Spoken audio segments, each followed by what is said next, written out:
Hey everybody, happy Sunday. I decided to do a little improv, okay? I don't know. I think the Oscars come on tonight. Let me know if the Oscars are coming on. Will you be watching? I might flip in and out. I mean, I don't know. I'm not sure. But I don't typically watch the Oscars. I'll always just kind of go in and out, in and out, in and out. So we'll see. Maybe I will, maybe I won't. But anyway, guys, happy Sunday. I had a good Sunday. Jersey weather is absolutely amazing. Beautiful today. Today was a really beautiful day. And I had to stop by the mall. I didn't do too much damage, but I did go visit the mall today. So I stepped outside, had a little fun. But anyway, guys, we're coming through with a quick trending topics. We ain't going to be here long. We're going to be a quick little express train, okay? And the trending topics is nobody cares. Nobody cares. So John Amos, and I mean, some of you may be too young to know, but he played in Good Times, did Roots, and maybe you know him from, what's the Dora Eddie Murphy movie, Coming to America. So maybe you know him from Coming to America, but he's an actor, very good actor. He has a lot of accolades under his belt. Well, he's 84, so he's older now. And allegedly, he's under the care of his son.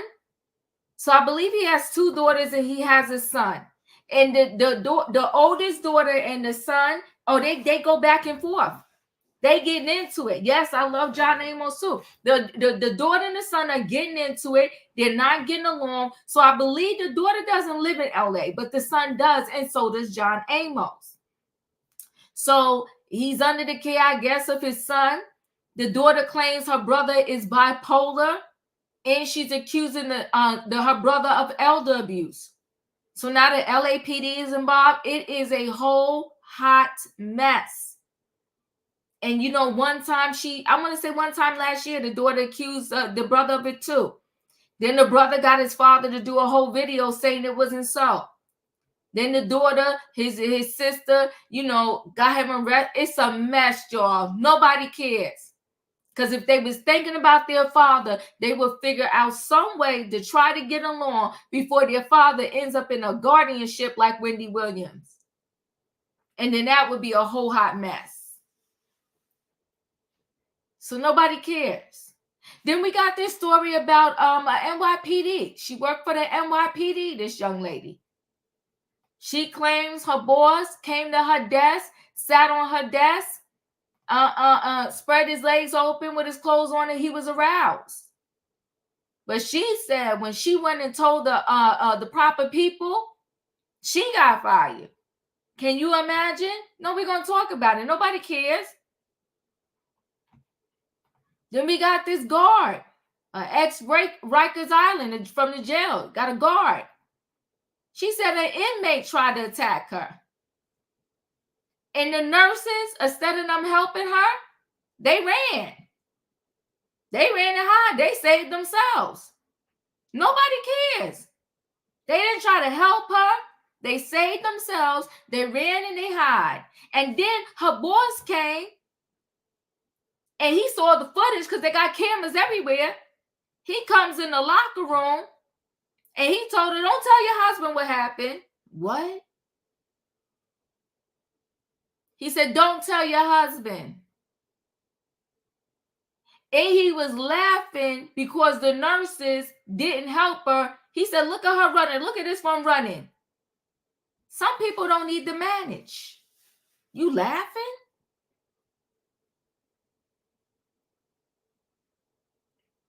And then you going to say, don't tell my husband? Before I even get home, I would have had my cell phone telling my husband, and he probably would have been outside the jail waiting. I would have had to hold him back, say, no, don't come over here. I don't need you getting locked up. But I need to let you know what went down here because we got to do something about this. And I'm going to tell you my boss was laughing in my face, thinking it was a joke. Nobody cares. You know, we've been hearing about a lot of abuse and all of that when it comes to the celebrities. But I tell you, it happens to us everyday people. And just like those individuals can't get justice, the everyday people can't get justice either. It's a hot mess. It's a mess. Now I'm going to shut up, people, because I got to board this train because we're doing an express train ride. Y'all know what I need in the chat? I need a what? I need a choo-choo. All aboard, everybody. It is Sunday Trending Topics, and the theme is Nobody Cares. You got an actor who worked all his life, and now he's 84. He can't even live in peace. Being exploited. It's a mess. Let me go ahead and load this train up and bring the people in the building. Hey, Savannah. Hey, Diva, what did we say 2024 is the year of exposure? Oh my gosh, you said it, the year of exposure. It might be the year of the guardianship.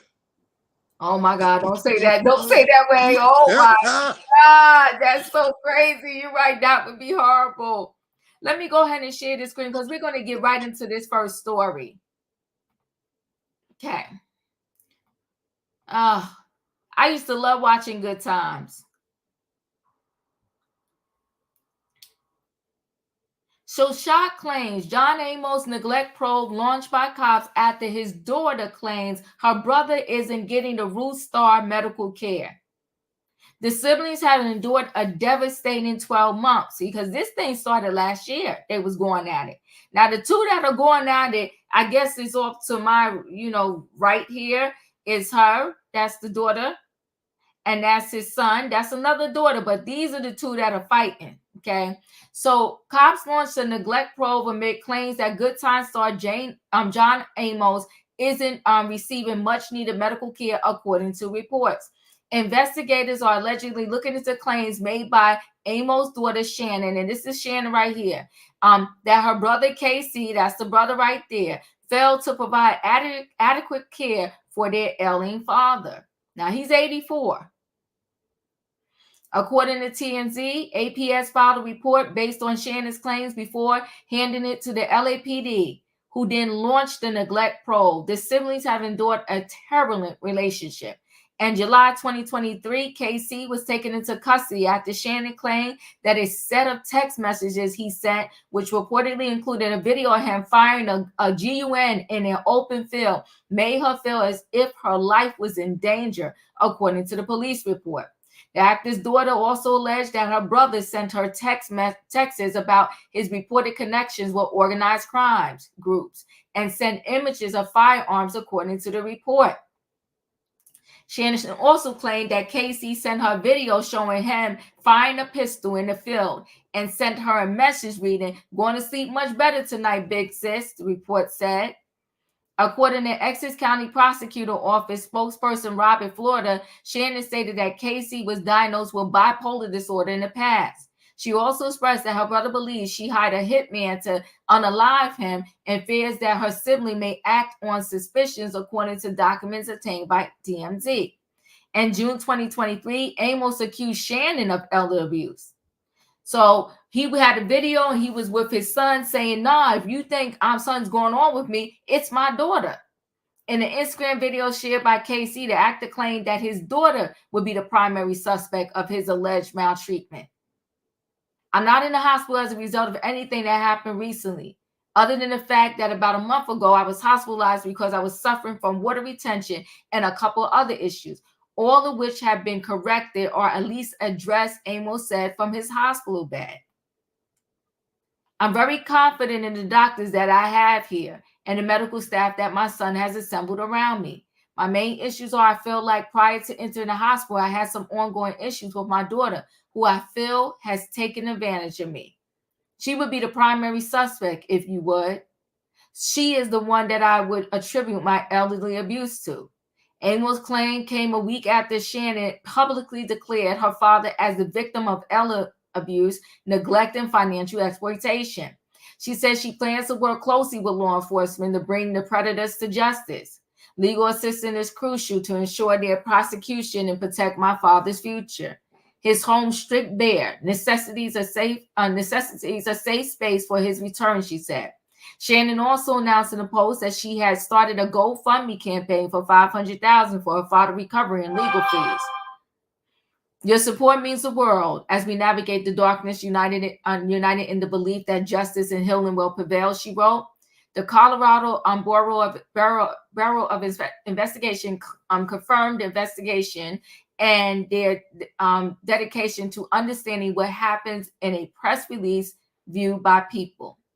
We take allegations of crimes very seriously. We confirmed that an allegation was made to the Costa County Sheriff's Office that Mr. Amos could be a victim of a crime, according to the release. We are thoroughly investigating the allegation and have consulted with our partners at the Colorado Bureau of Investigation and Department of Human Services, the statement said.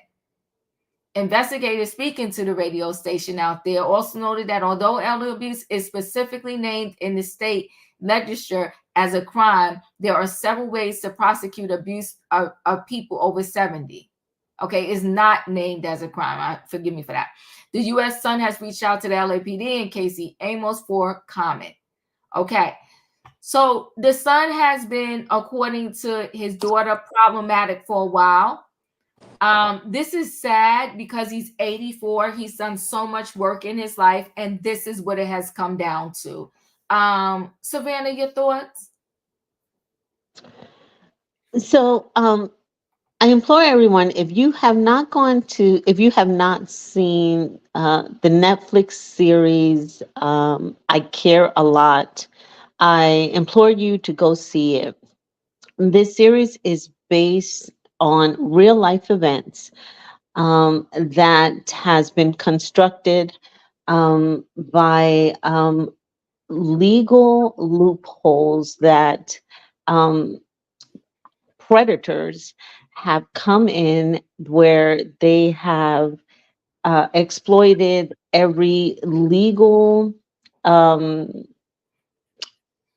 outside, how can I say it? So where in Wendy Williams, where they have outside people have come in and have taken where they can find legal loopholes that they were able to use the system against Wendy, and found where they can take advantage of, they found vulnerable loopholes in the system to take advantage of Wendy to strip her of her assets. This one here, unfortunately, is the family of James, as we all known to love, Mr. Amos, and exploit all the vulnerable loopholes in the system to fight over him. So in I Care a Lot, as all these things have been exploding around Wendy Williams, I went back and seen the series because I seen it last year. And I was like, there's no way that that's real, because it showed where this group of people had came in, and they were studying, they were looking in the newspapers and online where there was wealthy elders, that there was no one there to care for them, but that they seen that they had assets, whether it was properties or monies, but that they were lonely, and these people were coming in and befriending them, and then we're slowly taking over their money, their properties, and they were slowly auctioning off their assets and paying themselves with it. And this is exactly what happened to Wendy, and it's slowly looking like what it's happening to John here. And it's unfortunate because it can happen to anyone, and it's but eventually it's what people what they do is they line their own pockets, and it's legal. It's absolutely legal, and New York is one of the leading states. New York and Florida, because a lot of elderly lives there, two of the leading states where it can happen to. But it is a thriving business where people do this. But if you haven't watched it, go watch it. It is absolutely um, a, it is a good series, but it is a true story. But it's really crazy, and it's unfortunate that it's the family that's fighting to take over its assets, and it seems it's more about taking over control than what is right about the care for John in his last years of life on this earth. It's very sad, and you right. That show, I Care a Lot. When I clicked on it, I didn't really know what I wasn't prepared for what I watched, right? Very sad, but like you said, based on true events. And you would think like this, how could this happen? And then like Wendy Williams said, if it happened to me, it can happen to you. And it's so sad. And I think if they don't get it together as brother and sister, it's going to happen to John Amos. But I'm also feeling like whoever is around him, they kind of already ransacked his house and stole probably everything that was worth value from it already. And it seems like, the daughter Shannon is trying her best to do what she can. It's just crazy. So in my opinion, you're up. I think we talked about this story before. The daughter was talking about how all his stuff had came up missing out of his house. Mm-hmm. And so I feel like I still feel the same way I do. Him making that statement could be him trying to please this son, because the son is taking care of him, and if he doesn't do whatever the son say, essentially he's gonna be harmed again. I feel like there is something here that needs to be looked at. I do think when elderly people are being cared for, no matter who is by, there should be systems in place that make sure that these elders are not being abused, mistreated, or anything like that. Because I just feel like it's easier for them to with the kids and elderly. Yeah. It's like we gotta protect them more, right? It's so sad. Tay Tay, you're up. I love me some James from Come to the Miracle and The Good Time. That was like my little childhood right there. Because see him like that right there, it just ain't make no sense right there. One, you have to take care of your parents because they get in the age right there, and y'all fighting over this nonsense right here. These siblings need to get their head together and then work together, because this is your dad right here, because he needs you, and he need go to the restroom. What if he fail? What if he can hold his spoon like that? You get what I'm saying, Diva? Yes, I And do. because y'all being like a childish right there to me.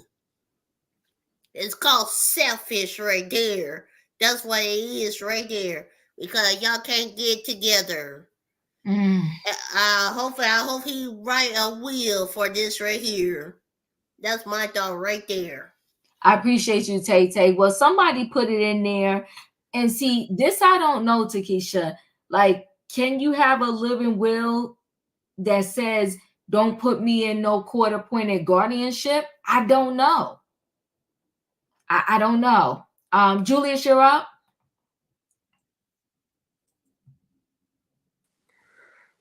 This is a mess.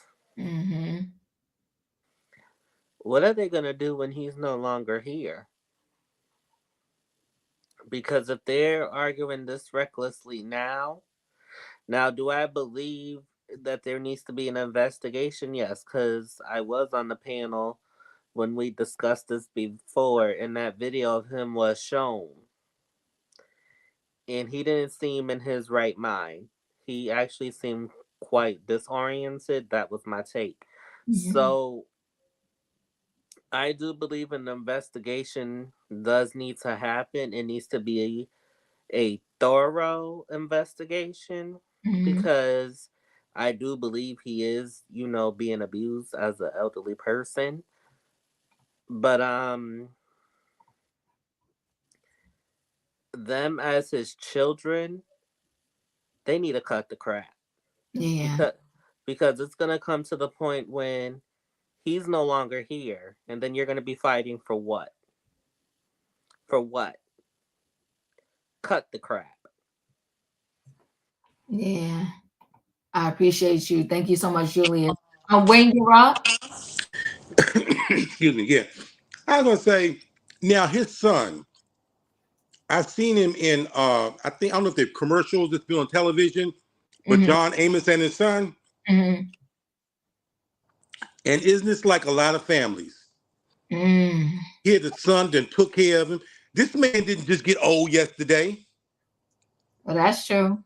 Okay. So and do you know when you are, I'm not saying, I guess maybe his son is in his 50s or something like that. And now his son is taking care of his father. I don't know if he has help or not, but do you know how hard it is to take care of an elderly person if you don't have no help? Okay, he's there. The family is someplace else, but they can criticize on how he's not doing it. I'm following And as you. far as the guardianship, as of November 11th, 2023, John Amos was worth only $300,000. His Mm. whole estate, everything, $300,000. Okay, and I'm I'm almost disgusted that his daughter would say she did a GoFundMe trying to raise $500,000 for his legal fees. That is BS. I don't do. Ooh. I wouldn't give a cent. Okay. I just think this man is a star or whatever. He don't need a GoFundMe. If that's the case, we all need a little GoFundMe every now and then. Put my name in. Hell, I need to go to the casino. So that, but I'm just saying, it's always somebody else that can come in and judge what you're doing that they're not even doing. But they want to get the law involved and all this stuff. He could be doing the best that he can do, Mm-hmm. but they want to call the shots from across the country or wherever they are. I think his son is probably doing just fine with him. I mean, the doctors haven't said he's been mistreated. Well, yeah. Okay. I'm hearing You you. would think that if he was malnourished, if it was anything that would be from neglecting a senior citizen, bruises on the body and all that stuff, don't you think the doctors would have been the first? He goes to the doctors. Would Yeah. that be a No. So this is just BS that his daughter's talking. I don't know if she's older or what, or want to have her opinion, but they come in at the last minute and want to call the shots. Oh, this is what we're gonna do, and you ain't been nowhere near. Girl, go bite bricks. I'm done. Well, then that okay. That's a point of view too. I didn't. Yeah. Katrina, you're up. Hey y'all, how y'all doing today? Okay. I was thinking like this man started from these 70 shows Mm-hmm. and as a black actor at that. Mm-hmm. He started from what Good Times, uh Mary Tyler Moore show. He did some movies with Bill Cosby and Sidney Poitier. I think Let's Do It Again. Okay. Um, he also did Players Club. He was on Will Smith, he was on the Fresh Prince. and he did some more stuff. And for this man to be only worth $300,000, that's ridiculous. Mm. It does take a lot to take care of an elderly person, and things have went up. Mhm. And plus, you get residuals because I know they signed contracts. Well, even though he got off good times because he didn't like the way that Michael and Thelma was being portrayed. Mhm. He felt like they focused more on JJ and he was the clown when Michael and Thelma was getting the best grades and they wasn't focusing it on them. So Mhm. that's the reason why he left good times.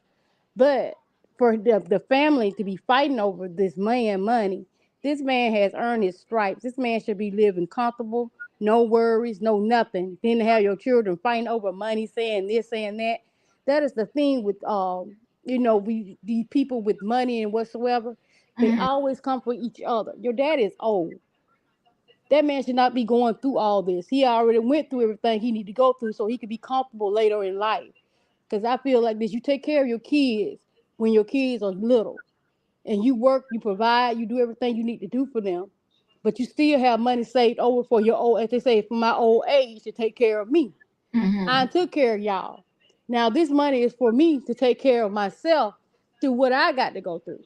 And for them to go in and try to take his money, or you send up a 500. First he worth 300,000, but you send up a $500,000 GoFundMe page. So you trying to make an extra $200,000 off of other people when y'all already took it from y'all dad. That is totally ridiculous. And I just pray that he get the help that he needs from over there. And I just wish the older people would set things in their wills or trust or something like that, so people won't come in and try to take advantage of them.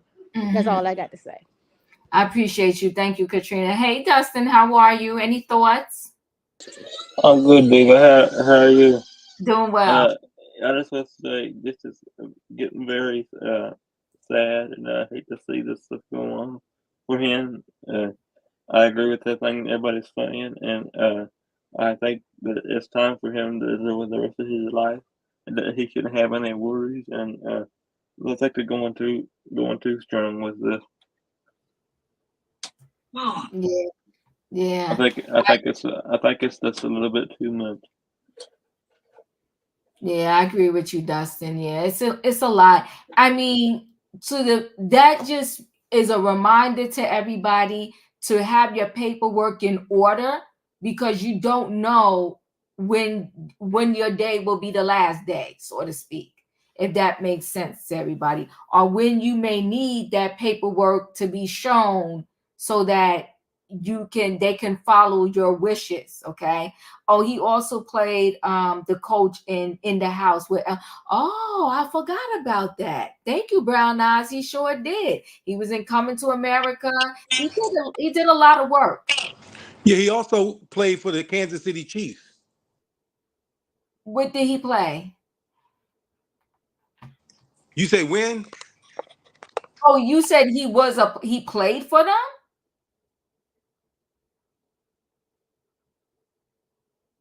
I don't. Okay. All right. So, but he's done a lot. He's done a lot. So we're gonna go ahead and roll right into this next story. Let me just um get it up here and pull it together. Um,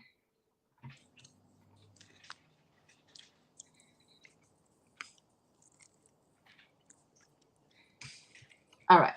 Just make sure you're muted until I come to you. All right. So here we go. So, a New York, a NYPD employee forced out of a job after reporting boss for sitting on her desk visibly aroused, the lawsuit says, right? So, former NYPD employee claims her boss, who boasted that he was related to Mayor Adams, SH'd her by sitting on her desk visibly aroused and then ran a retaliation campaign and fired her after she reported his boorish behavior. The trouble for the one-time Bronx City Council hopeful Latina Brown started soon after she began her $70,000 a year citywide community coordinator post with the NYPD in June 2022. Her federal lawsuit alleged Brown, 39, claims that days after taking the job, she was traveling with her boss, NYPD Community Coordinator Brian Adams, 52, to a meeting at a Brooklyn Borough President Antonio's office in an unmarked department vehicle. And that is her. Gorgeous. As she exited the vehicle, a woman she didn't know told her, "You are very beautiful, and I love your dress," Brown said in court papers. In response, Adams allegedly told her, "The woman wasn't trying to compliment you. She wants to sleep with you. You have women checking you out because you look so good." After the meeting, the two returned to the car where Adams allegedly asked her if she was married and if she was horny. Brown immediately felt concern for her safety and felt traumatic flashbacks to a previous SA she suffered. The suit against Adams in the city alleges. On June 21, 2022, Brown claims that Adams sat on her desk and spread his legs while displaying his erect private area through his pants, according to the suit. Adams noticed a nearby police officer looking and abruptly walked away. The officer observed Brown was upset and escorted her outside for air, according to the lawsuit. Brown told the officer about the harassment she had been allegedly experiencing. The officer urged her to file a complaint, which she later did. The suit claims Adams gloated that he was related to Mayor Eric Adams. The mayor office did not comment when asked if the two were related, but no familial relationship could be found in the document search. Brian Adams declined to comment, but a police source said he denied the allegations and that Brown complained after she knew she was getting fired. As a city council staffer, Brown had previously reported a supervisor and then city council speaker Corey Johnson's office for allegedly making disparaging remarks about minorities. Brown, who ran as an independent for a Bronx city council seat in 2021, reported the alleged harassment by Adams to Police Commissioner Edward, whom she knew from her community work. The suit alleges that Edward did nothing to report the conduct, despite Brown calling him about it several times. Another employee, Ariana, who's named in the lawsuit, allegedly told Brown that Adams had done the same thing to her. So he has a history. Dillon no longer works for the department and declined to comment when reached by phone. Adding insult to injury, Adams also accused Brown of being a thief. She's contended in the legal filing.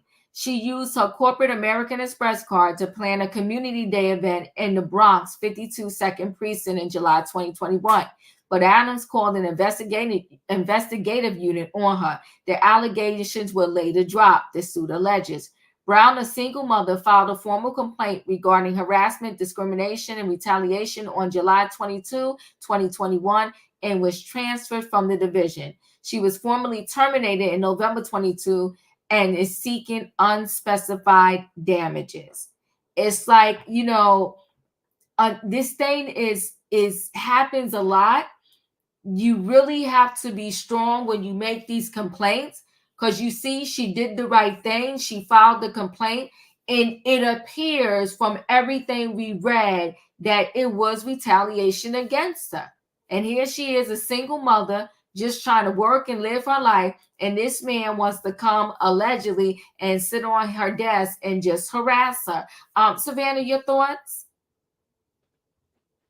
I hope she has kept a lot of great records and documentation about a lot of what's been occurring in her, because it seems like there's some bullying and discrimination going on, and she's going to have to be able to prove both what has been bullying and what has been discrimination, because there seems to have been a lot going on here, and they're both different sets here.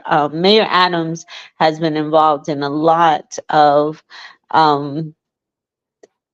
really negative things that are it's been a few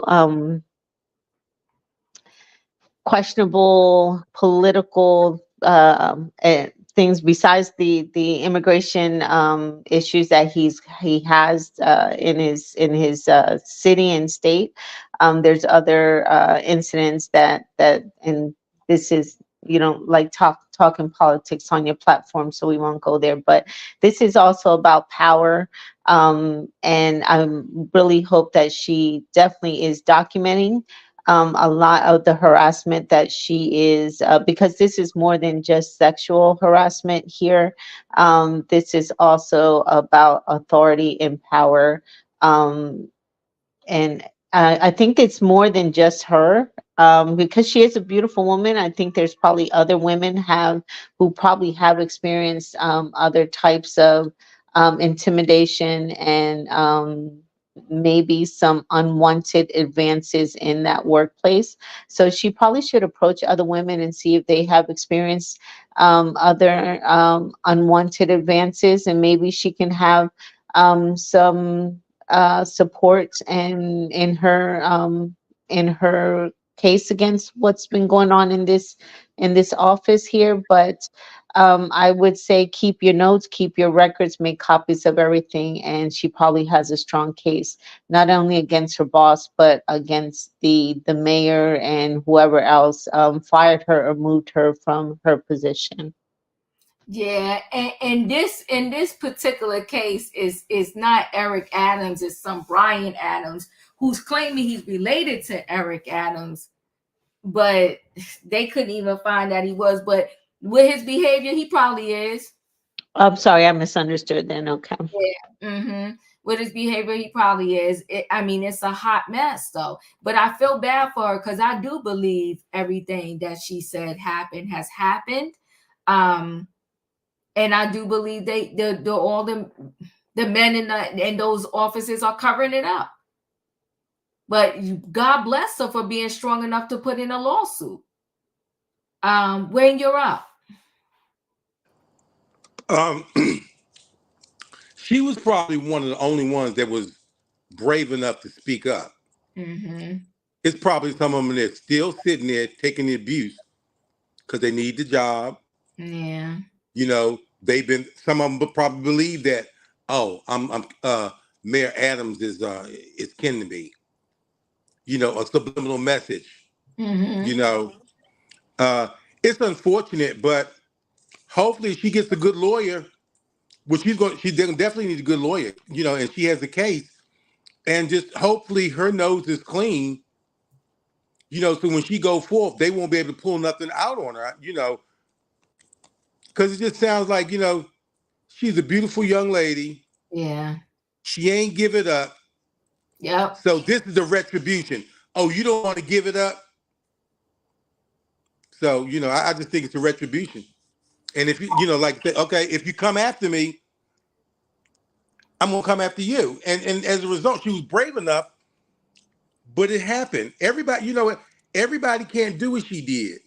I mean, you would think they should, but when you're looking at providing for your family, your bills and stuff like that, some of them are just afraid that if I bring it up, not only am I gonna lose, I'm gonna be out of a job. Yeah. And you see, she pretty much was. And then he accused her. He accused her of stealing. I mean, it got dropped, but just imagine, though, he accused her of stealing. Whew, piece of work. Katrina, you're up. I hope she get everything that she deserves. Once he started doing that type of stuff, I know she probably was going against everything that she knew, but I would start recording him, especially when he asking me these questions like this just out of the blue. So I would back up what I'm saying, because like you said, it's her word against his unless somebody else come up. You see what I'm saying? And he knows that he has the power. You know, that's what I'm saying. I wish she would have recorded him or did something to, to back up what she's saying. Not that we saying that she's lying, anything like that. Don't get me wrong. That's not what I'm saying. I'm just saying I wish she would have had some evidence, because look what happened. Then he tried to come back and say the lady was stealing when she was doing a fundraiser. He's a demon. He's a deviant too. So I just wish she would have some evidence on him, especially when he was coming to her with those requests and asking her these questions. You know what I'm saying? I would felt like really uneasy, and I've been like, let me think to myself, what is he trying to pull? And I would have been recording him, even though she probably wasn't thinking on that level at that time. But I would have started recording him, so I would have some evidence just to back up what I'm saying. Because who want to be harassed 24/7 on their jobs? That's Yeah. a lot. So I would have started recording him. But either way, I hope she gets a good everybody say. I hope she gets a good lawyer. I hope everything works out for her, and I just hope that she gets justice. That's it, y'all. I hope she gets justice too, especially because she mentioned she's a single mom. She's a single mom. And just imagine, just not only just losing your job, being accused of stealing, the anguish. Tay, you're up. First of all, don't get into my space like that either. Because one, I ain't asked you to come to my space like that. And two, you gonna disrespect me because I'm a woman? Why? Because a woman had to prove her, feed her kids, clothe her, take the kids to the school like that right there. And you gonna harass me for that too? I hope she get every dime, every penny, quarter, money, you name it. I hope she get everything from him because I refuse to work with this no good sack of crap guy right here because you gonna harass me at work. I will stand up myself. I don't need nobody to fight my battle like that either. I'll fight my own battle. I hope he rot it. I hope he rot it in hell in the jail. That's all I gotta say about that. I appreciate you, Tay. Yeah, he's messy. Julius, you're up. Foolery. Hmm. But here's the thing: they think karma's not gonna come for them. Mm. Karma's a sneaky one. It'll show up when they least expect it, and guess what? That girl who was harassed, she'll get the last laugh. She will. She will. Because I think there was another girl, but you see, she didn't want to comment to the post. There was another girl that told the one girl, she said, listen, it happened to me too. So he's been doing it. In my opinion, he's been doing it for a while. He was getting away with it. But then he ran into her and she was brave enough to take this thing a little bit further. All right, guys, I'm going to go ahead and roll right into the next story. Let me see. Okay. So all the females not being protected, like nobody cares. So an ex-Rikers guard was SA by inmate, claims the deputy warden laughed at the attack and said, don't tell your husband. Let me just pause this. So a former Rikers guard who was SA by inmate claims a nurse at the notorious jail could have been spared an attempted R if supervisors had taken her attack more seriously, the Post learned. What is that? Yusika told the Post she was working an overnight shift at one of the jail's clinics and was transferring incoming inmates from an intake cell to the medical unit when she first encountered Michael Cleaver just after 2 a.m. on November 12, 2021. I had went for a job one time in one of the big jails in New Jersey, and they told me that, oh, you won't have to worry because when you go to give the inmates their medication, we'll always have security with you. We'll always have an armed guard with you. Who was with her? This is so not right. He grabbed my upper arm aggressively, said De La Cruz, 40, who is suing the city for compensatory damages and emotional distress in Bronx Supreme Court. Then he grabbed my breast. Cleaver, 55, had been arrested on November 9th on charges of burglary, harassment, and menacing Rikers show. Let me just pause this. The officer said she managed to push Cleaver back into the cell and lock the door before calling a supervisor about the attack. When nobody came, she decided to close the clinic. But as she tried to return other inmates to the holding cell, Cleaver tried to break free again. She came to the door and started pushing the door like a football player. He came to the door and started pushing the door like a football player, she said of the 5'6", 210-pound inmate. He tried to grab me and attack me. He was desperate to attack me. Eventually, Cleaver backed up and a male officer came to her aid. But Cleaver wasn't unfinished, Dela Cruz said. The guy pushed the officer to the side and he rushed back to me, she said, explaining that she was standing 20 feet away for safety. He threw himself on me, Dela Cruz, who stands about the same height as Cleaver, but weighs 50 pounds less, held him back with her left arm and discharged pepper spray at him. Nobody was there to help her because her partner had been moved to work in another area, she said. The nurses in the clinic, they cowered in fear, she said. A short time later, she was crying from shock and pepper spray while washing her face in the locker room when the assistant deputy warden knocked. I go into his office and he's looking at the video, laughing at the nurses running away, she recalled.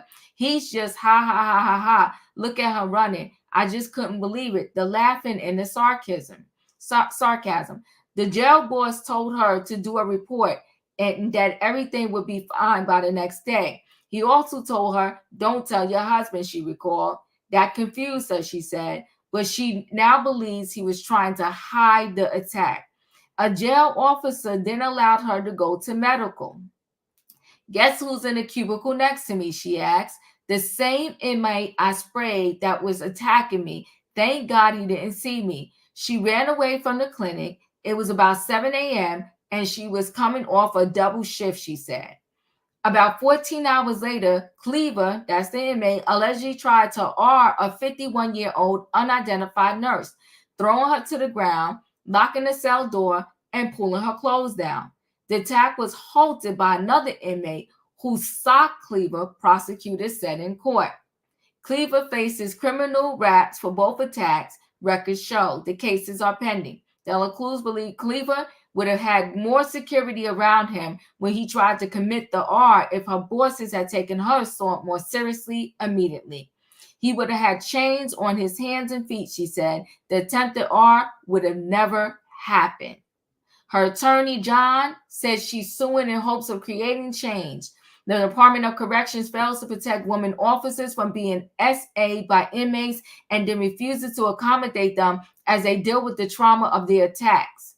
Dela Cruz, who is in the Air Force National Guard, says she quit the department because they refused to send her to a different area. Correctional officers, President Benny, said the supervisors should no longer be serving in a supervisory capacity if the allegations are proven to be true. We fully support our female officers who come forward with their accounts of being SA and SH and have introduced legislation to make the S attacks on our correctional officer a felony instead of a misdemeanor, and it will pass, and it's well past time for Albany's lawmakers to act. It's time to protect us. So nobody is caring about the ladies. They're not being protected, and this is so incredibly sad.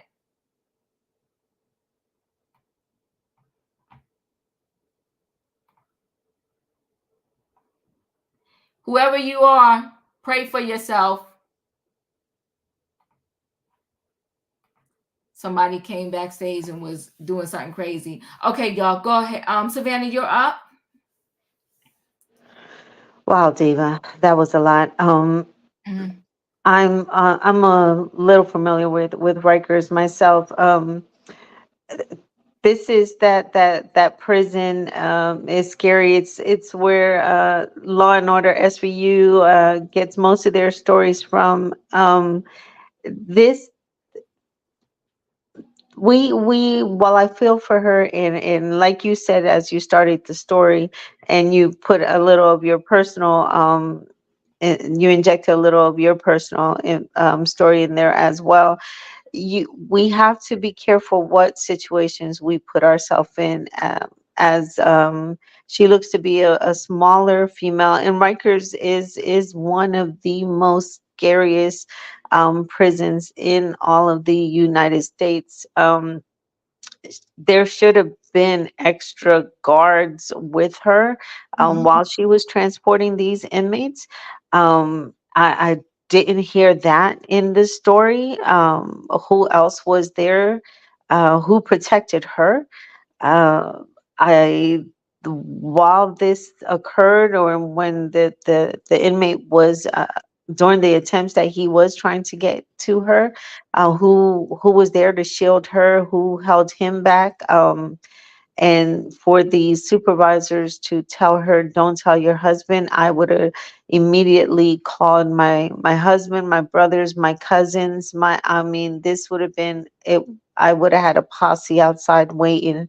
But at the same time, we have to be careful what situations we put ourselves in, especially when you work in a place such as Rikers, with because it is one of those violent places, that we are not safe, regardless of. I can't fault the nurses for running, because it is um, highly dangerous. It is very, very dangerous. I've never visited, but I have seen many videos, many stories on Rikers. I remember 60 Minutes, PBS, and I'm a huge fan of Law and Order and SVU, and I know they've done many, many stories about Rikers out there. And just to see the conditions that they um, live in, and that these guards work in, and stuff like that. Just being a woman, a small woman as she is, and putting yourself in that situation, you're immediately being in danger.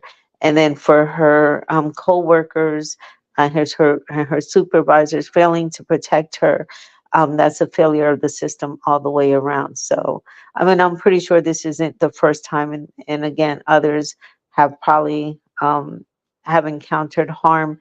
And there's many, many stories and horror stories that come out of Rikers. Um, I hope she has stepped down and found other work, and has left her place of employment, but they're not going to change. Rikers is Rikers for a reason. Woo! It they should have had more protection around her. It's so sad. It's so sad. And then for them to laugh, and then for him to say, "Don't tell your husband." Mm. Yeah, I was like, okay, this is not for me. And for me, it was Rawway Prison in New Jersey. And Rawway Prison is huge, but I was like, take no. Mm-mm. Wayne, you're up. Yeah, these must be the good prisoners that, just on misdemeanors. I mean, no handcuffs. I mean, prison. I can't even imagine a male guard escorting people at prisons at Rikers with no handcuffs. When they stop you, Want to know what's crazy, Rain? So they're this is going to sound ironic. They're free behind the bars. Does that make sense to you? So they're free behind the bars. wait a minute, they're free behind the. So you're locked. So what happens is, and I don't know, I can't assure you every prison works this way, but Rawway is lifers are at Rawway, right? Prison in New Jersey. So what happens is, like, it's not like when they let you out of your cell, so you get locked down at night, right? But let's say common areas where you eat, or if you in the yard, so to speak, you don't go there with handcuffs on. So that's why I know the way Rawway was doing the meds, the way the woman explained it to me was if the people can come to you to get the meds, then they will come to you to get the meds, and you will have a guard there with you, right? But they're not coming chained up. They're walking around free, right? Mm. But you understand? But then That's just if they're infirmed and they really can't go, then that's when you will go to them. But they would still send somebody to go with you. But when I say free, it's not like they can move around everywhere I know free. what you mean. Yeah, yeah. They figure in the dispensary wherever, But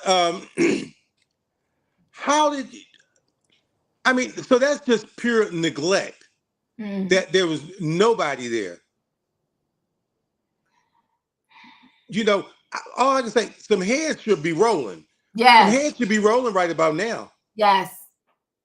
Because this is just, I mean, it's unbelievable that they would allow they could allow that to happen.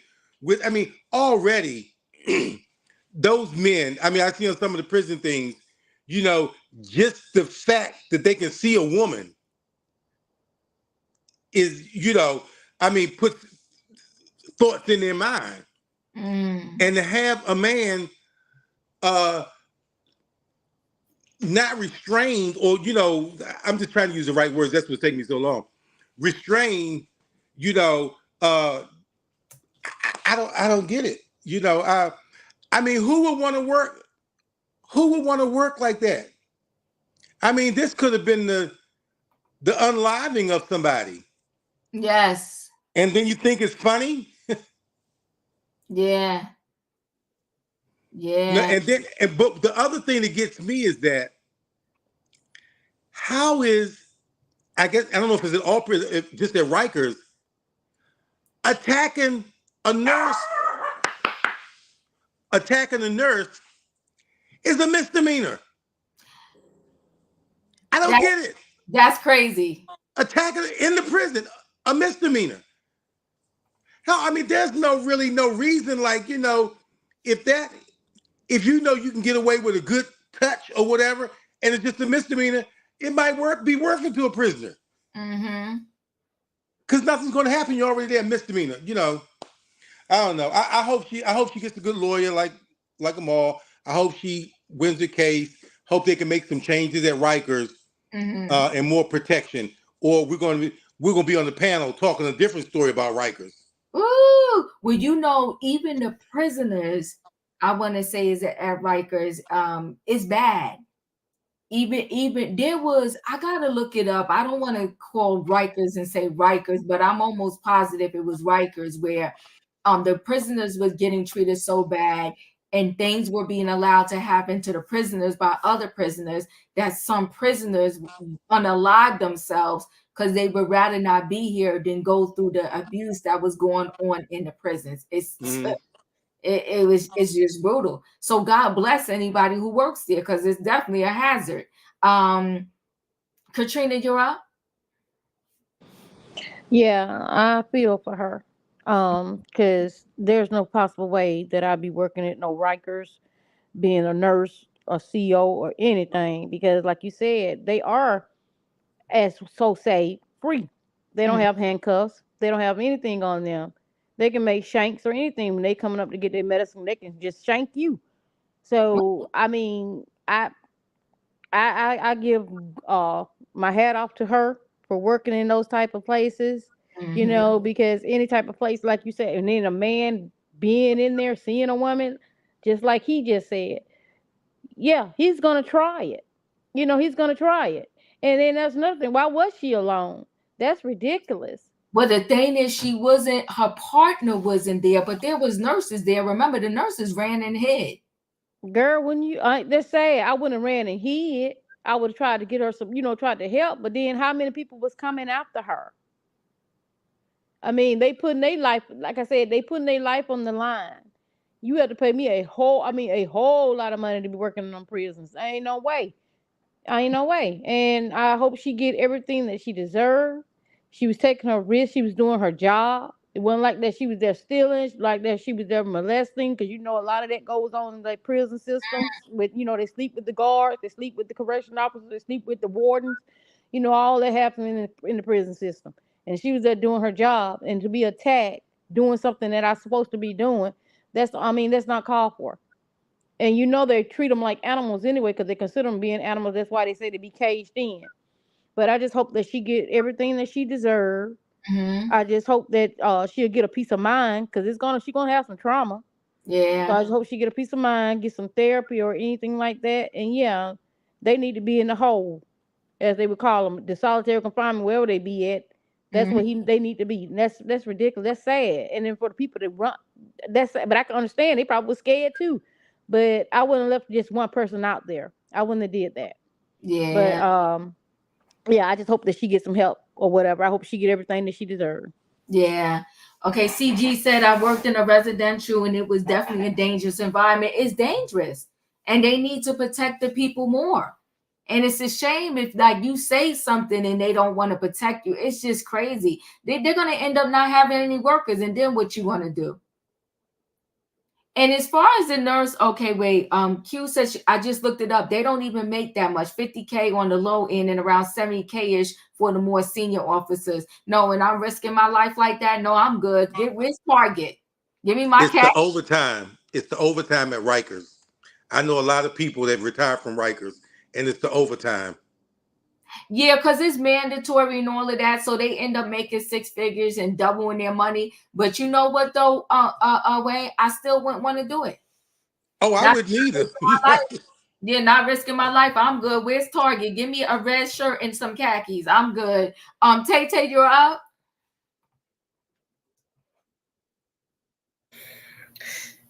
Everybody know what I'm gonna say about this right here. I'm gonna spray him. I'm gonna use the lamp, the bag, everything I'm gonna use, everything to protect myself right here.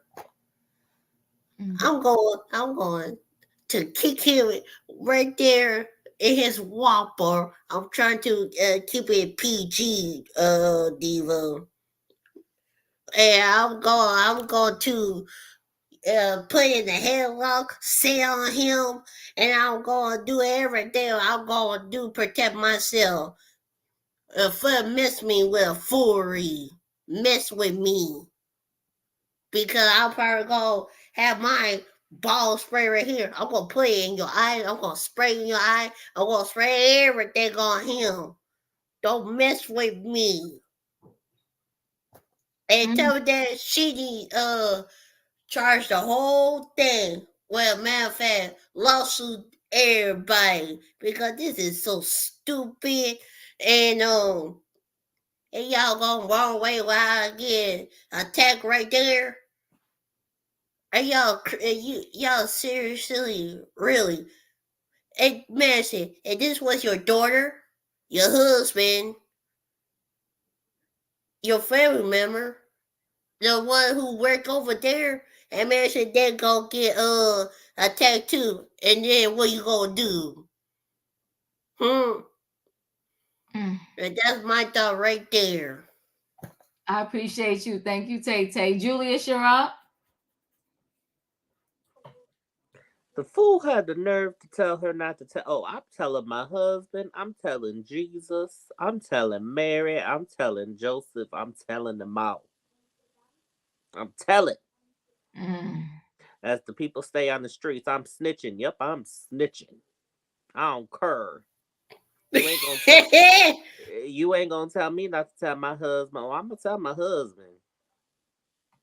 And then I'm gonna tell Mr. Lawyer too. Cause y'all gonna pay me my money because I ain't going back there.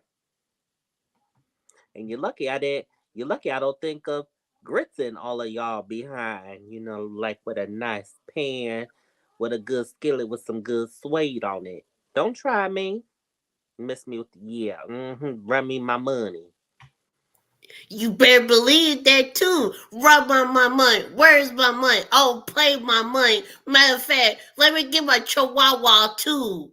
And my little big dog. And I'll be fine working right along at Walmart. Give me my blue vest, my blue shirt. Listen, as I'm working, I'll be shopping in my head every day. I'll be fine with that.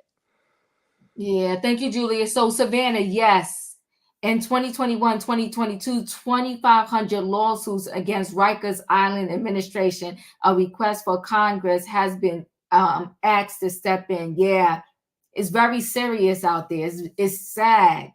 It's extremely sad. When you got inmates wanting to take their own life to get out of the situation, is crazy. You're up. Hello. I missed the beginning portion. I believe this is a story about a female working at the prison, and she was either essayed or she was made to feel uncomfortable. Is that correct? She was essayed by an inmate. Mhm. And her boss laughed about the other people running away and not helping her. And then he also told her, don't tell your husband.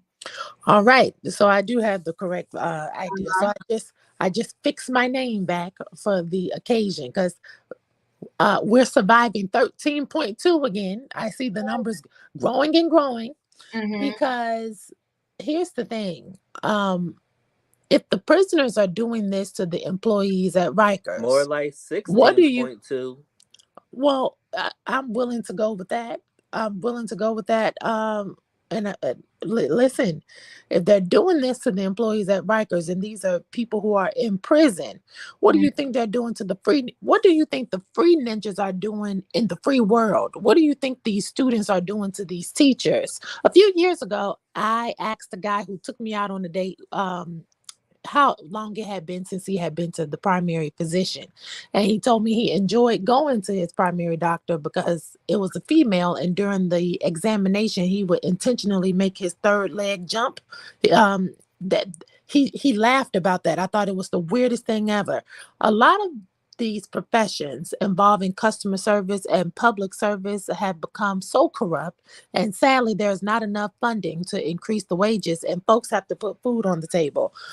I do um find that a lot of times when you work under a male supervisor, sometimes as females when we make these complaints, sometimes they don't understand. There are a lot of good guys out there who are supervisors, but I don't think that a lot of guys take it serious, especially I've heard guys say, well, you want equality, here you go. Mm. So I say all that to say this is the environment, and I don't have any good answers for it. I hope that this person files a lawsuit, of course, harassment in the workplace, because even though we understand the working conditions, your supervisor and the company in which you work for does have a duty to make sure that when you come to work you are safe. Otherwise there's something called hazardous pay, and it should be something in your contract that lets you know, hey, you are bound to be hurt. You are bound to be essayed or something like that. If that's not in the writing, I definitely encourage this person to seek some additional action. And I just want to substantiate what I was saying earlier about working for male supervisors, because in one of my business classes, we looked at a study from Harvard where they polled people across the United States, and men and women alike said that they did not enjoy working under male bosses as much as they did female bosses. And the reason they cited was for lack of compassion and lack of empathy as it related to personal issues and work-life balance. And so I think it's deplorable that the man laughed at her and said, don't tell your husband. So to me, that's an indicator that something inappropriate happened, and then they want to keep it hush hush. So hopefully she screams from the mountaintops and she's able to stay home. Excuse me. She's able to stay home for a little while and find new employment, because nobody deserves this.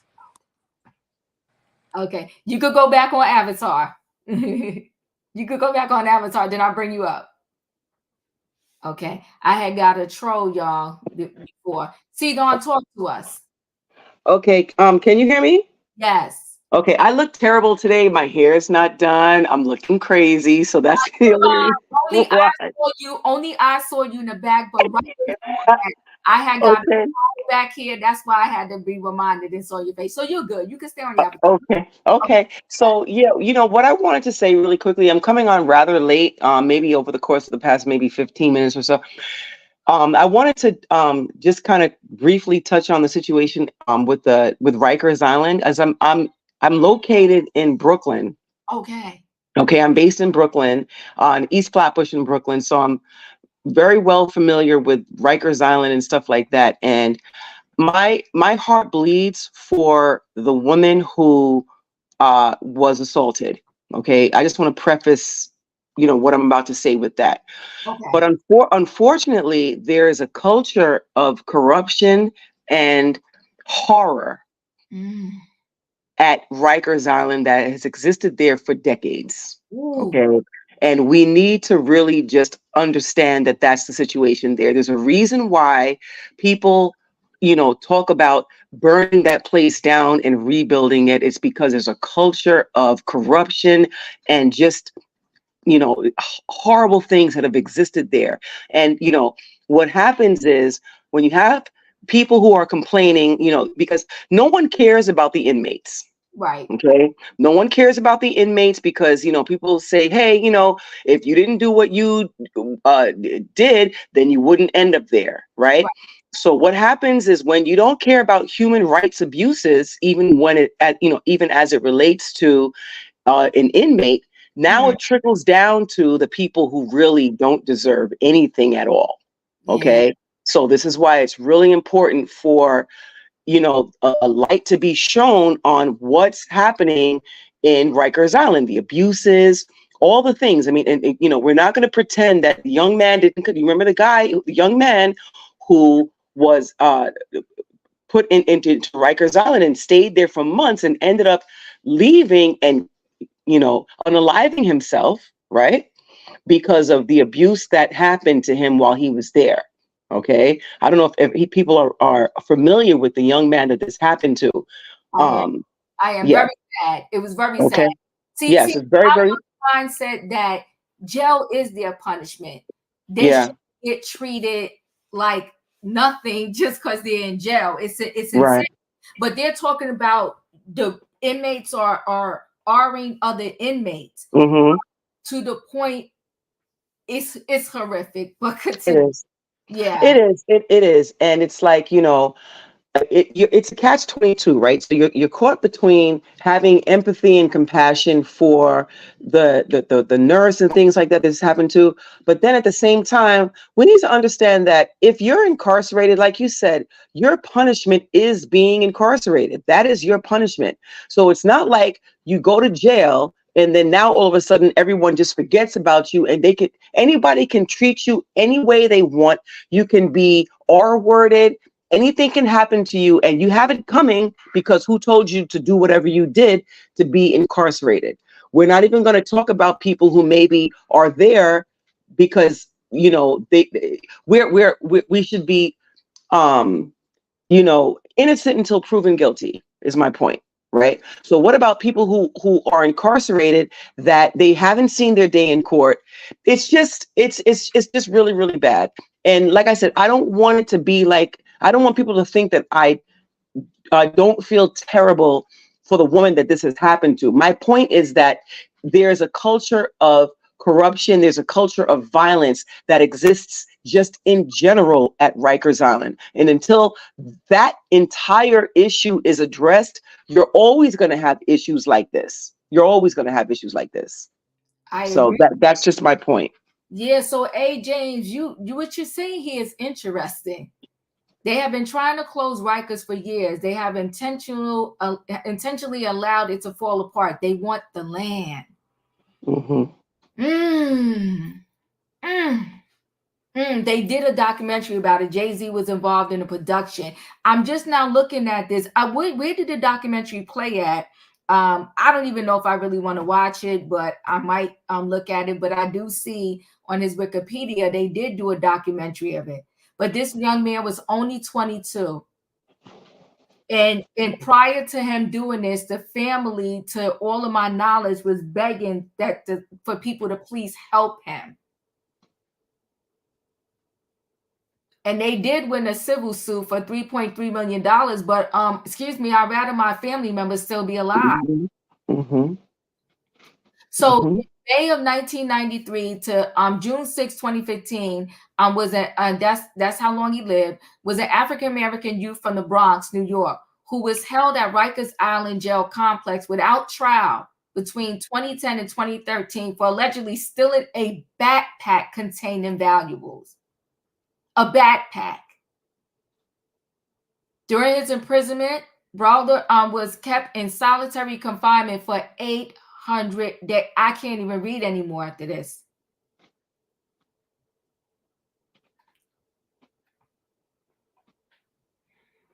It was on HBO and Netflix. Charlene, thank you. I'm going to check it out. But he is one of the people. There has been dozens that had complained about the abuse, the corruption, and everything that is going over there on Rikers Island. But A. James, you put a new thought process in my head. They want the land. I can really connect to that. They want the land. So they don't give a darn what happens over there. How sad is that? But this man, a backpack. So he gets a backpack.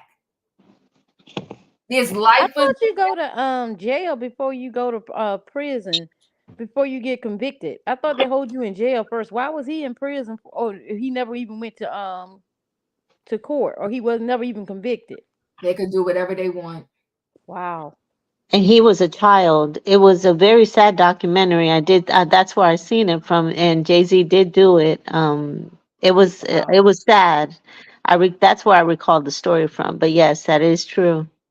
That is sad, because normally before you even get convicted, you go to jail first, then you go to prison.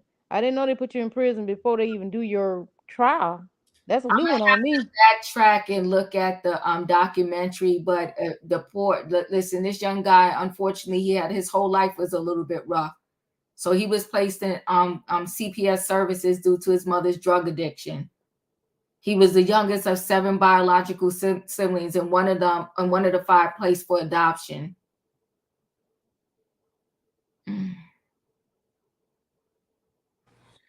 Diva. Yes. Can I say something? Of course you can. And I don't mean to shake the train, but I understand that,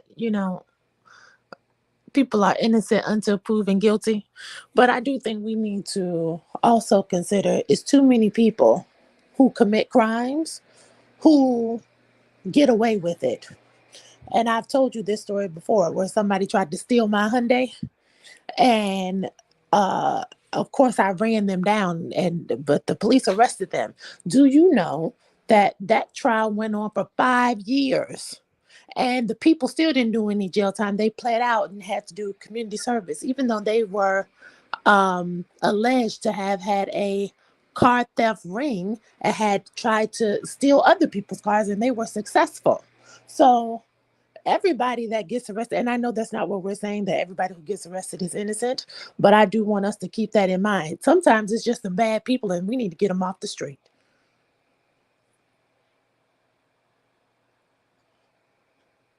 So let me say this. This is my standpoint in terms of people who are locked up.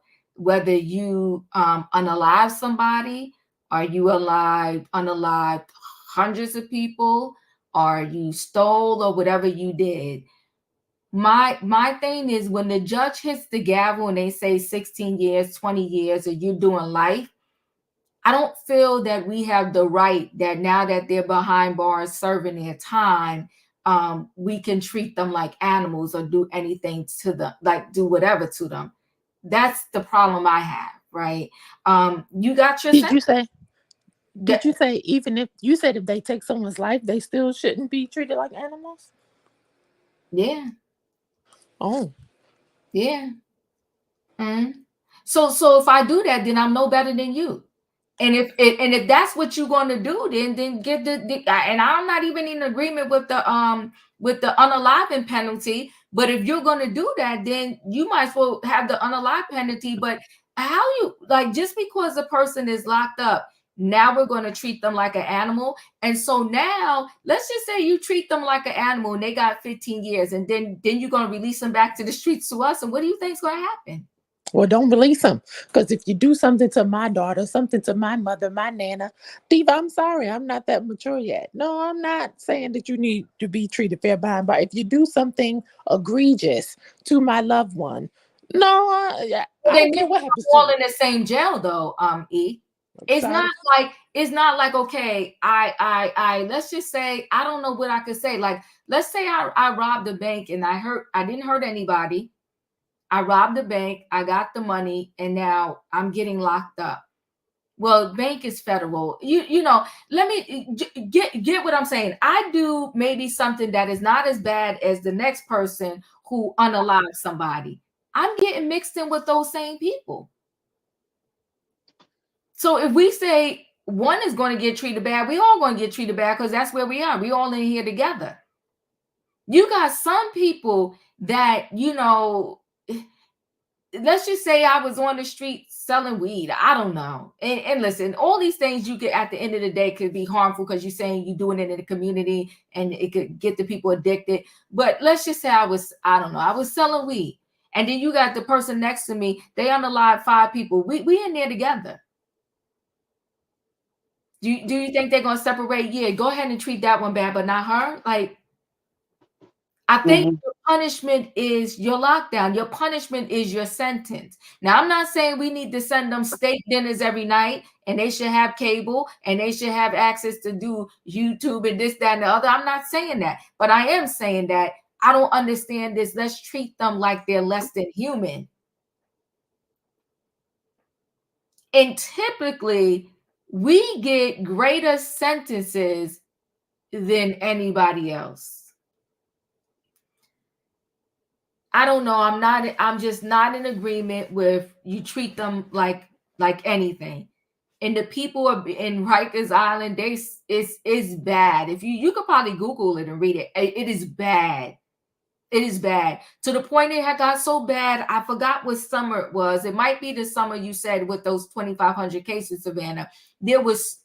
In record numbers, the people were unaliving themselves because they could no longer take the abuse.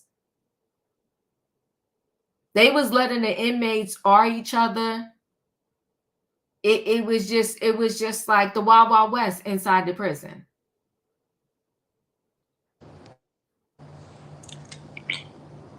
Go ahead, Wayne. Did you want to say something? Yeah, I was gonna say I was told by actually some people that worked up there. Like I don't know if it's when they get processed in or if it's just the prison areas of the prison that they keep it cold, and the prisoners, you know, I don't know if the ones coming just got the regular clothes on. I said, well, why they keep it cold? They say because it keeps disease down. Mm. So I'm not going to say it's inhumane, and I'm not saying that they should be treated like that. I'm just saying that, you know, I mean, you got to at least be warm, whatever. But because it is to keep the disease down, you know, and I understand what he's saying, but I also, Diva, I'm like you. Just because they did wrong, even the worst. Okay, if it was mass, whatever, okay, then whatever the law is for that, you 24 hours locked up, 1 hour out, whatever. If that's the punishment for that person, okay, so they're not going to be with other people. But if you take just the average one, like you know, and they start putting these, you know, start treating them like animals, then animals, you're gonna treat animals, and they're gonna treat everybody else like animals. So you're gonna have a whole. I'm not saying the prison system is anywhere near to what it's supposed to be. Is you know supposed to rehabilitate, get you back on the street, become productive members of society. But we know that's not happening. But don't make it worse for the ones who are in there that would be getting out and have to try to survive under those kind of conditions. You know, like you said, they're in there. They're not going nowhere. Okay, you don't give it. You know what do they say? 3 hots in a cot. And those But you same can't treat guys. them. But I'm sorry. you can't just throw them away. They people. Jesus didn't throw them away. You know, you just can't throw them away. They might be there for the rest of their life. Woo, it's yeah. But then the same men that's in there are men, and the same men that's coming out going home to their wives. It's sick. Totally sick. It's a broken system for sure, at best, right? And you're never going to get 100% like the right thing to do. But I'm 10 toes down. Treating these individuals like they're less than human is not the answer. Is not the answer. Go ahead, Savannah.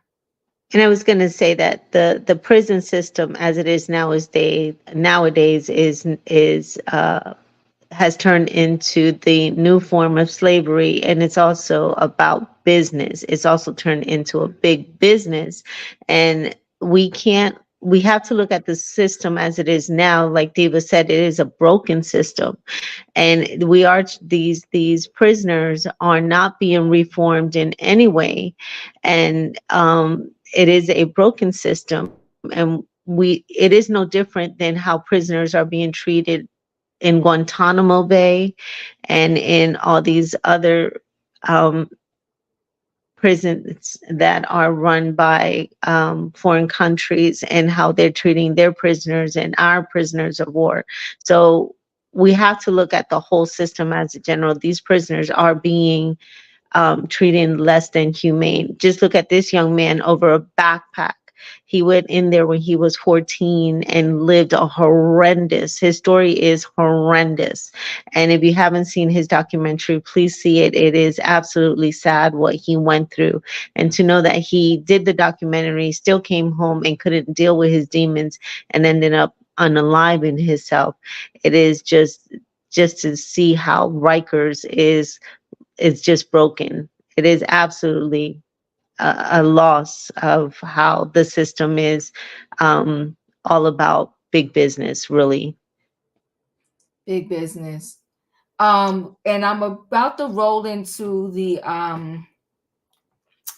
feel good story, but this is a prisoner who crawled out of his cell, crawled into the medical area with the nurse, was begging for help, begging for medical care. They treated him less than human. He's gone now. And y'all want to talk about tax dollars? When these people suing their families get 3.4 million, 10 million, this, that, and the other. Like, come on. You might as well use that money to treat them right and try to rehabilitate them and have psychiatrists and everybody else, all kind of therapy in these systems, in yoga and whatever else. We got Suge Knight doing a podcast from his prison cell. So. Come on, right? Come on. Listen, this man begged. My thing is, why you keeping them alive so that you can treat them the way you it's just as bad as what you're punishing them for. It doesn't make sense. Listen, guys. Again, I know y'all saying what was his charge. My thing is, I'm not really focused on the charge. It's no different like when we went to nursing school, and I'm sure doctors, probably had to do the same. It's they say like it don't matter what this person came in this hospital, what they did. You got to take care of them. That's your duty. That's what you signed up for. So it could be the person that you just heard unalive 15 people, and now you got to sit there and save them.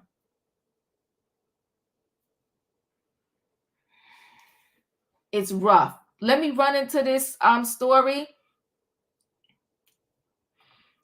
Hold on one second. Let's look at this, and then we're going to close out. I appreciate y'all for being here. Recordings of interviews conducted with formerly enslaved Black Americans is shedding new light on the brutality of slavery and racial injustice in America. Yeah, and ABC's Alex Brachet learned more about these recordings from two key scholars of the ambitious 10 Million Names Project. And a warning here, of course, the subject matter is upsetting. I want you to tell me how you got your name. I got my name from President Jeff Davis, the President of the Southern Confederacy. He owned my grandfather and my father. My grandfather was a blacksmith, and my father had learned how to write a little bit in Richmond, Virginia before he brought him down there. You're listening to the voice of a formerly enslaved American, a man by the name of George Johnson. This rare and historic audio interview was recorded in 1941, almost 80 years after Mr. Johnson gained his freedom.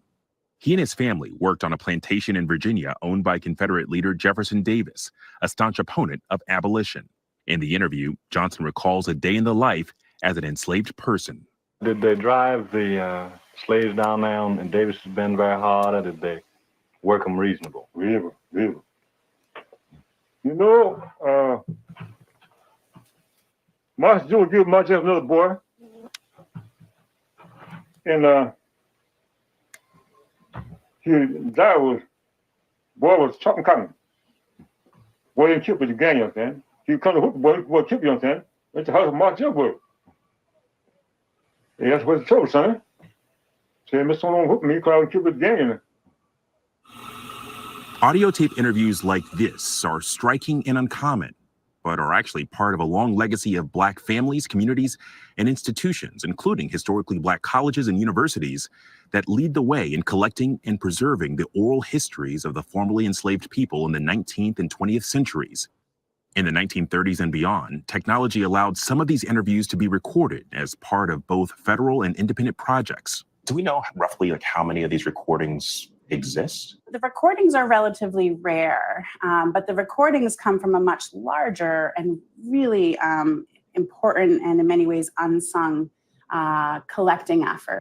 In 1974, a woman named Celia Black, at the age of 114 years old and shortly before her death, recalled picking cotton in Texas as a child born into slavery. I didn't have to pick cotton or nothing. I didn't do nothing but work in the field. Work in the field, oh goodness. When my husband would go, I'd west and pick cotton. Go out west every year. We've been this year going out there picking cotton. One of the things that kind of struck me when you have an interview recorded in 1974, for some Black Americans, I mean, they're one generation removed from slavery. In some ways, we think of slavery as ancient history. We think of it as something that happened a very long time ago to people we couldn't possibly have known. Dr. Kendra Field, chief historian of the 10 Million Names Project, and Harvard professor Vincent Brown explained how these recordings illustrate an enormous preservation effort. The firsthand accounts shedding light on the darkest chapters in our American history, yet also revealing incredible African-American strength and survival. Didn't you have some entertainment, doing any dancing or anything? Oh, I used to dance, but I don't do it now. No, I don't dance now. I try my best to serve my master. I'm trying my best to serve my Heavenly Father. You hear these recordings. What were the emotions when you hear, the recollections of a Celia Black? First is just the miracle of her survival. It's just that I'm actually hearing this person who had been enslaved. That's kind of a miracle. With the help of the 10 Million Names genealogist, we were able to find the direct descendants of Celia Black. Yeah. In Rhode Island, we met 68-year-old Curtis Royal, who spent time with her as a young man. She's my great-grandmother from my mother's side of the family. Do you remember any of the stories that she would tell? She told us about how difficult it was, just being alive during that period. You had the chance to know your great-grandmother. Yes. How powerful is it being able to connect that dot? It's extremely powerful. You got to hear it from her directly, not something that was passed on, but to hear it directly from her pain.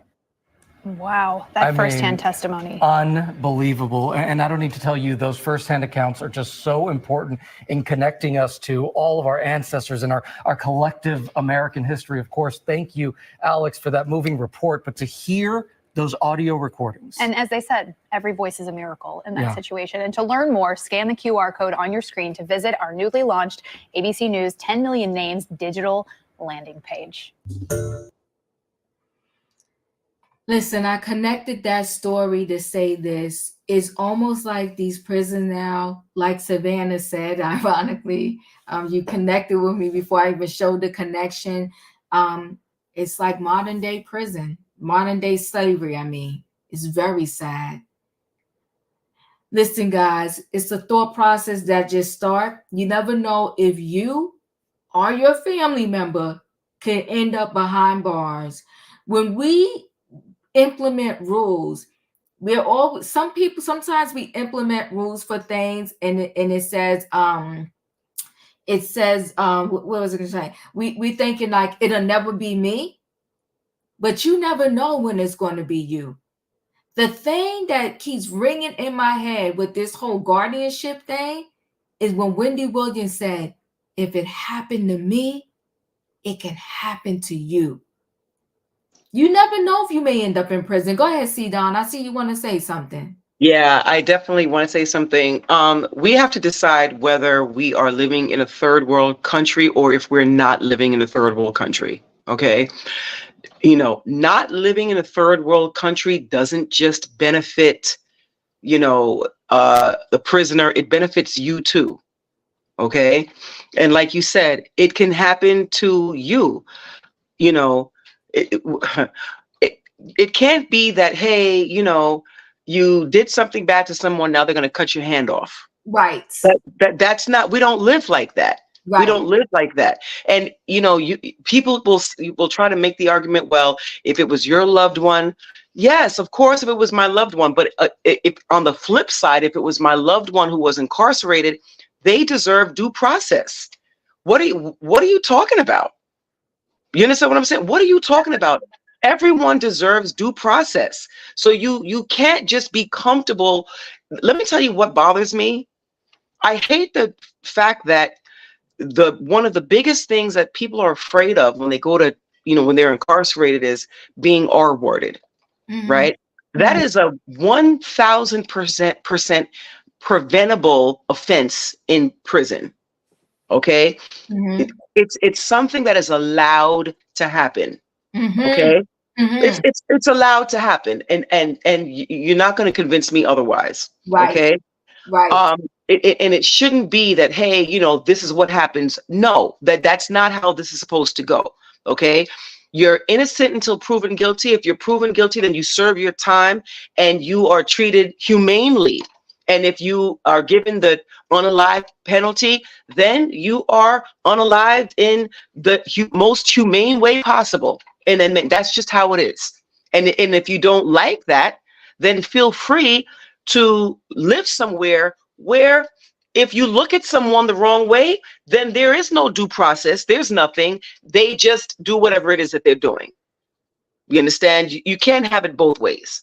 And that's just that's my argument. And like I said, at Kings County, I'm thinking about the hospital up the street.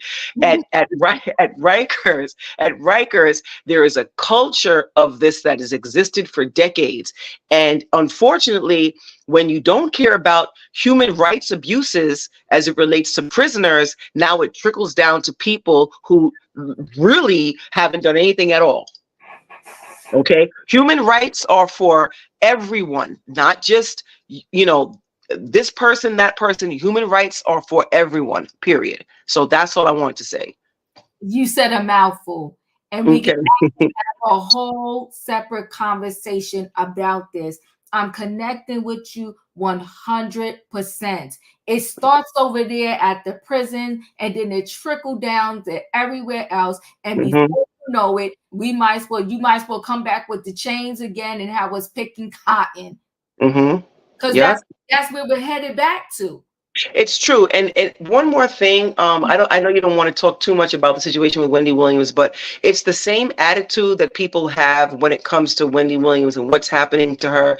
People will say, oh, well, you know, that's her quote unquote karma. I don't believe in karma in the true sense of the word, but that's another argument for another day. Right.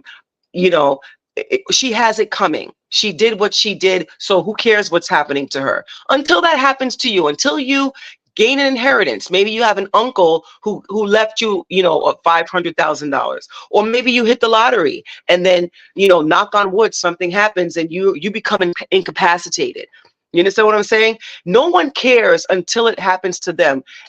We should be picketing, we should be screaming, we should be treating Wendy Williams the same way they treated Britney Spears in front of the courthouse, and screaming and yelling. There should be all kinds of, it can't end with the documentary. We should be stomping, screaming. So she should be getting some type of attention the same way Britney Spears got, because this is not right what's happening to her. So that's just my opinion. Oh my God, you listen. Thank you for coming through today. No, I'm in 100% agreement with you on that. First of all, my thing is Wendy Williams talked about celebrities. It wasn't even high level. It wasn't even high level. But if we want to roll with karma, there's people that unalive people and they're not going through what she going through. So I don't like you said, it's a conversation for a whole nother day. This is not karma. This is unfortunate circumstance. There are children who are 2 and 3 years old in the cancer ward. Okay, come on now. What did they do to deserve what's happened to them? Please miss me with that. That's just not how this works. Way too many evil people are living their absolute best life for me to ever believe that. In that, sorry, that's just how I feel. So no, listen, you connected with me 100%, and you gave the best analogy, right? And then, but besides that, if simply because she talked about someone, she deserves all of this, then all of us would be in trouble. All of us would be in trouble. Just because you didn't say it on a camera in front of people, all of us would be in trouble. People do it every day on their phones, calling their girlfriend. As soon as somebody hung up, hey, you heard Diva about Diva. So like you said, miss me with that. I think we all should be campaigning just like they did for Britney Spears, especially when it goes back to there was no food in her refrigerator. Yeah. She was begging in that place, please, I just want to see, I miss my family. They're intentionally doing what they're doing. There's no way you can tell me that this woman is ordering breakfast at 7:30 in the morning and she's not receiving any food until 12 o'clock. So this means that you're intentionally doing this. It didn't slip your mind for 5 hours. You know what I mean? You could say, hey, she ordered food at 7:30. Oh my goodness, it's 8 o'clock. I forgot to send it. No, you're intentionally doing this because you want her body to deteriorate. You want her mind to continue to deteriorate. And you're doing this on purpose. But what they didn't factor in was they were focusing on their greed and not focusing on the fact that it was Wendy Williams and there was going to be a big documentary and stuff like that, shining a light on what was happening. You understand what I'm saying? So, you know, we'll see what happens with that situation. It's a whole racketeering thing, but you see, what, like you said, we need to be screaming louder, free. This is so unfair. It's so unfair. Oh my goodness. Oh, I appreciate you and your comments. It needs to be a broader conversation on the way that these jails are being run, the way that it is big business. And now that A. James is never going to leave my mind now. They want that land. Yeah. It's prime real estate. They want the land. So they figure if they let it get as corrupt as it can to the point where they have to shut it down, then they can steal the land. They want that land. They want that land. And if you take a look at what's happening just in general over here, you know, I live in an area where we had major hospitals. We had Kingsbrook Jewish Hospital. We have Downstate Medical Center. Kingsbrook, they've closed. So there's no Kingsbrook hospital over here.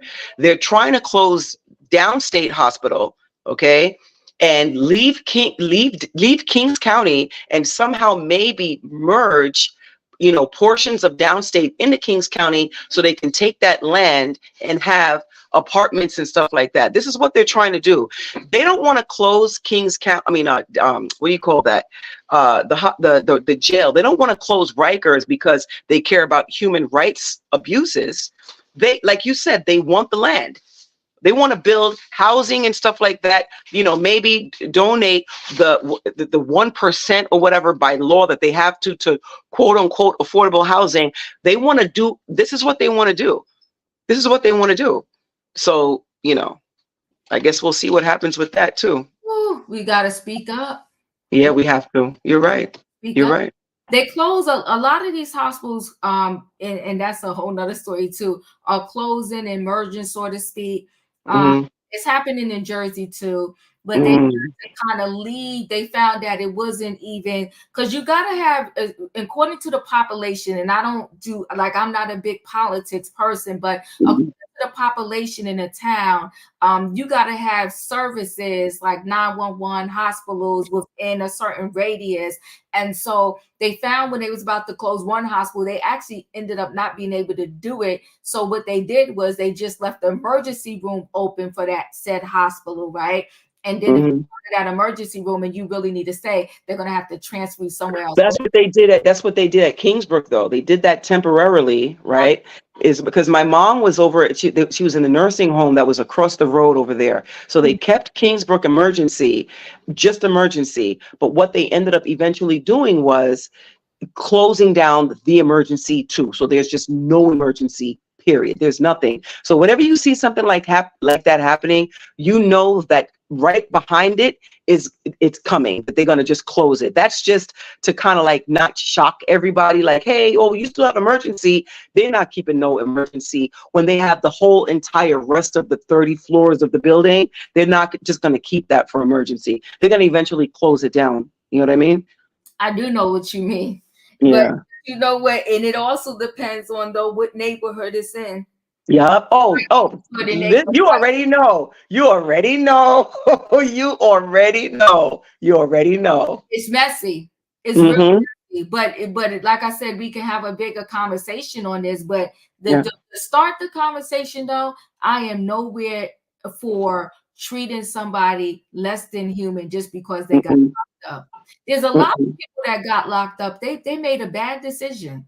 Bad decision, and it changed their entire life. There are some people literally spending years in prison because they was with the wrong person at the wrong time. There's so many scenarios. And what about rehabilitation? So do we not care about that? Are we just gonna, so somebody gets a sentence, they get a 10-year sentence, so then we just treat them like trash, and then what do you think is going to come out with it? What about the rate of recidivism? Do people care about that? You understand? And you know, well, I'm not even going to get into private prisons and how it's incentivized for that rate to be super high, so they come right back. So they come right back. Yes. So you know, that's a whole nother story. That's why I will say this too, really quickly before I close out. If you have a family member that has found themselves in that unfortunate situation, support them. Yeah. Support them. Support them. So that when they do get out, they never go back again. Support them. Listen, guys, we can have a bigger conversation on this, and maybe I'll do a conversation like this on a Saturday. But I want to say this, y'all. Thank you for coming through. I appreciate y'all. It's a lot to think about. And I just say this. No one should ever be treated less than human. It's not going to benefit any of us at all. Wendy Williams, it really needs to be a bigger movement of hashtag free Wendy Williams. And I'm going to say this too. The way we treat each other, and when I'm saying this right now, I'm talking about to the Black and brown people, the way we treat each other is horrific. horrific. There's so many people that look like Wendy that are saying this is her karma, this is what she gets. But in the meantime, those people that look like Epstein and Weinstein and the other guy that just got locked down for arming people and all of that, they was trying to rally behind them 100%. It just don't make no sense, the craziness to which we do to each other. It just, we are our own worst enemy. It's just sad. It's just sad. The amount of comments I got of the people saying good for her, who cares, we don't care. And I'm just like, good God, is that where we're at right now? Because this woman talked about somebody on the screen. Anyway, guys, if y'all didn't hit the like button coming in, hit the like button going out. I appreciate y'all for coming through, and I'll see you next time. Good night and goodbye, everybody. Do not cheat that diva, always straight down. The care you love should become employee at the last